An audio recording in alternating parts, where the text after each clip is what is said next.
Here are some action potentials. And the first thing you will notice is that all of these are different. Okay? This one is neuronal. This one is skeletal muscle. They're the two we're going to concentrate on for this block. This one is the SA node. It's a cardiac action potential. This one is a ventricular cell action potential. We will not be concentrating upon those except for a brief mention here and there. Okay? These are complex. We'll worry about them in about a month. These are relatively simple relative to these, and we'll worry about those now. But you'll notice that the shapes are all changed, and the reason they're all different is because the membranes of each of those cells has different channels in it. And that means that those membranes have different permeabilities to the relevant ions. And when you have different permeabilities, you have different voltages, and when you have different voltages, you have different action potentials. Because that's all these are. They're just transient changes in voltage. And what the shape of that looks like depends upon how the permeabilities change, because they're what changes the voltage. Okay? We'll talk about that more in a minute, quite a bit more. So the voltage-gated ionic channels are different, and that makes the shapes of these action potentials different. So, here are our action potentials. This is our resting potential. We talked ad nauseum about that in the previous lecture, about -70 in a nerve. And what happens is something, and we'll worry about what that something is in the next lecture, causes that membrane to depolarize just a little bit. And if it depolarizes enough, it hits what we call threshold, which is the threshold potential. And once you hit the threshold potential in a nerve or skeletal muscle fiber, that causes an action potential to fire. And the reason it causes an action potential to fire is because it causes sodium channels to open.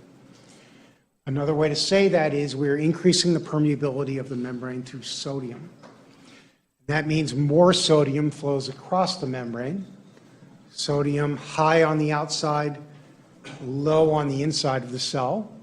So it flows from outside to inside, making the inside more positive. Inside more positive relative to the outside, voltage goes up. Okay. And the voltage rises, and it rises really fast because there are a lot of sodium channels.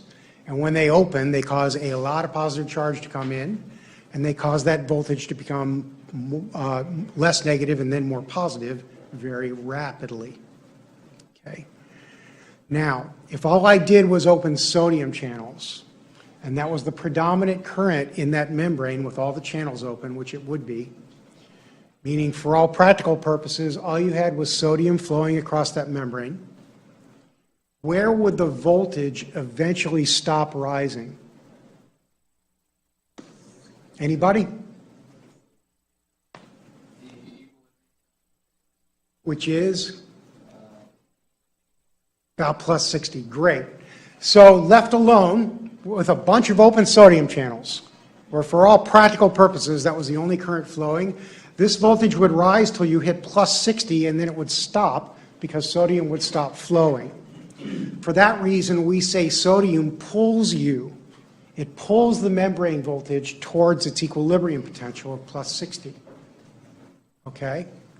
So when sodium channels open and the permeability of sodium becomes greater, it pulls that membrane voltage upward toward +60. And that's how you begin your action potential. Now in an SA nodal cell, which is one of your cardiac muscle cells, that current is carried by calcium. So in this case, we have calcium flowing into the cell. We increase the permeability to calcium, and that makes the inside more positive. All right? So it's a bit of an exception to the rule. The SA node, the AV node, smooth muscle, that's all you really have to know about it. Not very much, okay? I don't expect you to know what those are. I don't expect you to know what those tissues do. There are just some action potentials where calcium carries that current, but it's the same thing, a rapid rise in voltage due to positive charge flowing into the cell. In this case, it's calcium. Okay? So the channels open via gates. And when I say the sodium channel opens in this case, I mean the activation gate opens. That is one of its gates. Okay? Another one of its gates is called the inactivation gate. And the inactivation gate tends to want to close when the voltage goes up. It doesn't close very fast, but it closes. And when it closes, the sodium stops flowing. When the sodium stops flowing, the permeability goes down, and when the permeability goes down, the voltage stops rising. Okay? So sodium channel inactivation cuts the sodium channel current off. And you'll notice that it cuts it off before you get to plus 60. Okay?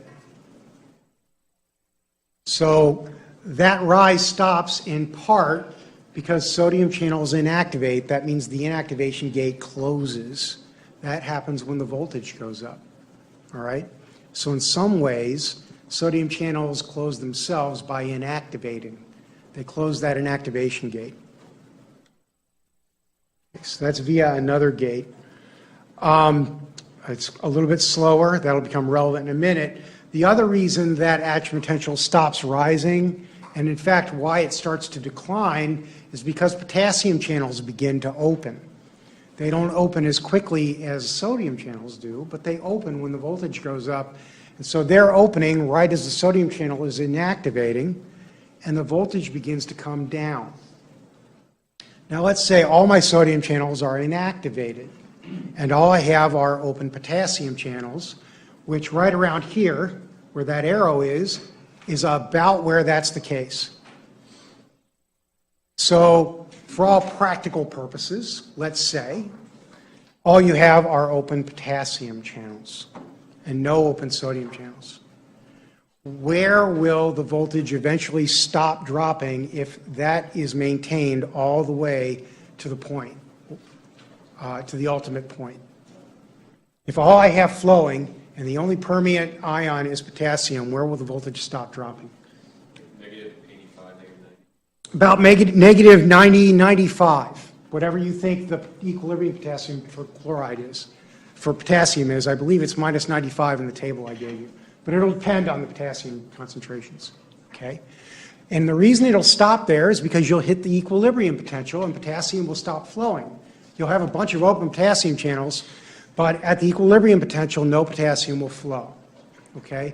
So for that reason, we say potassium is pulling you towards its equilibrium potential of minus 95. So what we have going on here during the generation of an action potential is a tug of war. When sodium channels are open, they win, and the voltage rises toward plus 60, and they pull you toward plus 60. When the potassium channels are open, potassium is flowing out of the cell, and it's trying to pull you toward 95, and when they're open and the sodium channels are closed, the potassium channels win.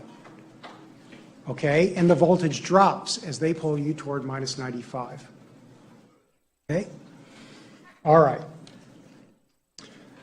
They're slow, okay? Which is why they don't kick in until closer to the peak of that action potential, okay? So our action potential has several phases. We have the depolarizing phase carried mostly by the sodium current, just like I said.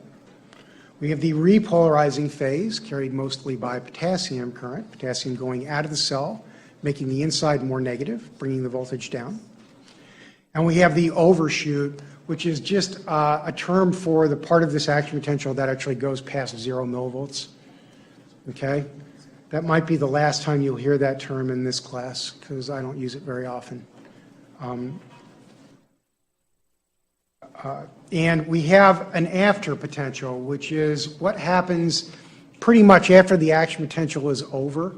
You'll notice there's a little bit of an overshoot in terms of the membrane voltage dipping down more negative and then coming back up here. In this case, it's a neural action potential, and we know that because we have what's called a hyperpolarizing after potential. Okay? I'll talk about those in a minute. So A couple things to know about action potentials. They are all or none, that is, and they are stereotypical throughout a cell or a tissue, okay? It'll look exactly under given conditions with everything being constant, it'll look exactly the same at one end of the cell as it does at the other, okay? They do not decrement. Action potentials propagate. They literally travel along the membrane, like this here. An action potential literally will depolarize sections of this membrane in series and propagate from one end to the other. And that action potential will not decrement in size if it is a true action potential. It'll be the same on both ends, okay? It has a refractory period. The membrane is said to be refractory during and immediately after the action potential, and the reason is because you can't fire another action potential during that period. If you're already firing one, you can't fire another one. So, you know, your body can try to fire another one, but the membrane's refractory, it's not going to let you do it, okay? And immediately afterwards, there's a small period of time where you can't do it either, and that's because sodium channels are recovering from inactivation. We'll talk about that in a minute. Okay, that's the refractory period. Notice that the propagation is unidirectional. Notice that the action potential has a threshold. That is a voltage which something has to depolarize that membrane to before an action potential will actually fire. Okay, before you'll actually open up enough sodium channels and you'll actually get an action potential. Notice that that threshold potential is not a standard value, and we will talk about what causes it to be different in different cells under different conditions in a minute, okay? And it is relevant.